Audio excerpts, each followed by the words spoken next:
Bonjour. Permettez-moi de prendre quelques minutes pour remercier toutes celles et tous ceux qui ont visionné ma dernière capsule. Vous avez été très nombreux à réagir à ma dernière capsule intitulée « La diaspora camerounaise à la fête ».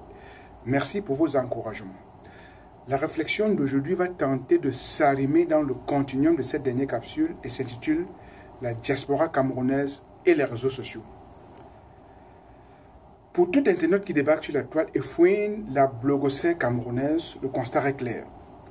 Les réseaux sociaux camerounais semblent être un ramassis indigeste de comportements malsains, de pornographie, de prostitution, d'insultes, de guerres de clans, de clashs par vidéo interposés, de rivalités servis de façon brutale à la face du monde et traduisant l'état de déliquescence de nos mœurs, où tout ce qui semble être déviant et malsain semble être la norme et l'exemple à suivre. Pourtant, le rôle que jouent les réseaux sociaux de nos jours est indéniable, que ce soit dans le rapprochement des Camerounais de la diaspora et se rester au pays, l'accès à l'information, l'éducation des masses, etc.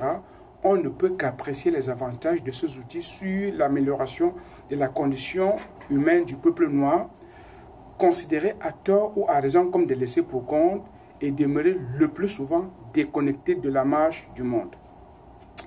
Par exemple, pour tous ceux qui vivent dans la diaspora depuis plus d'une décennie, le souvenir de l'achat des cartes d'appel afin de communiquer avec nos proches est encore frais dans nos mémoires, comportement que nous avons presque tous oublié aujourd'hui en raison de la prolifération d'applications gratuites servant à communiquer avec nos proches.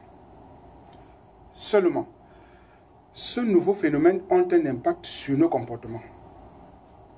Ils accentuent les changements dans les modes de vie et favorisent le développement des comportements malsains dans lesquels nous avons tous ou presque tous embarqué.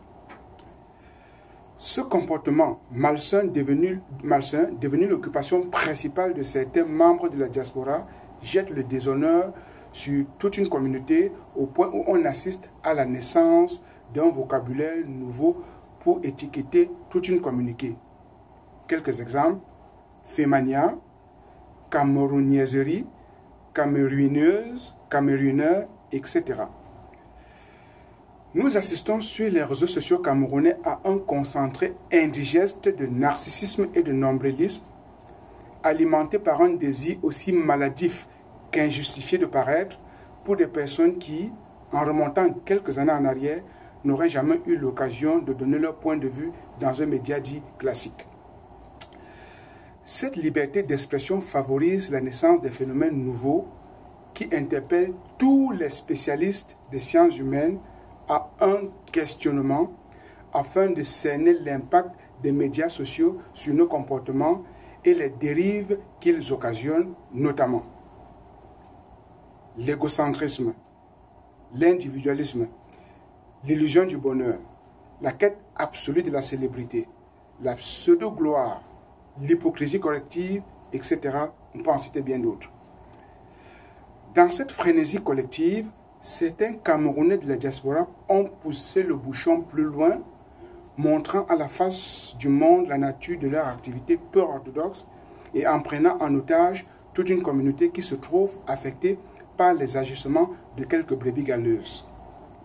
Récemment, la publication sur les réseaux sociaux des images à caractère pornographique et le démantèlement des réseaux de prostitution au sein de la diaspora camerounaise ont contribué à jeter le discrédit sur toute une communauté et mis en exergue la nature des activités peu recommandables que semblent se livrer certains de nos compatriotes venus chercher fortune en Occident, et ceci par tous les moyens.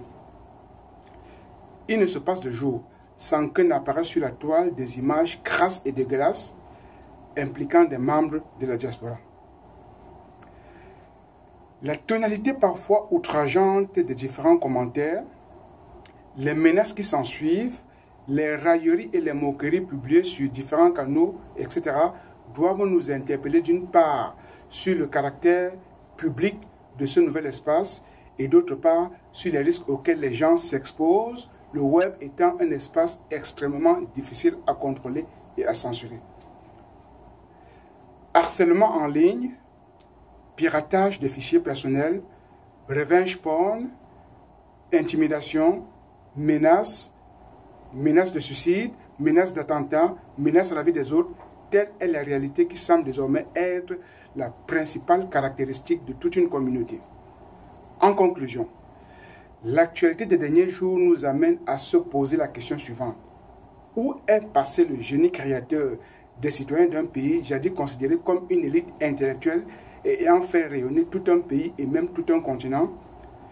Doit-on assister de façon passive et inactive au nom de la liberté individuelle à la prise en otage de toute une communauté par des individus aux activités peu orthodoxes? Je vous laisse le soin de faire des propositions et de continuer la réflexion sur vous afin que notre diaspora retrouve sa fierté d'antan et continue d'être un modèle pour l'Afrique et le reste du monde.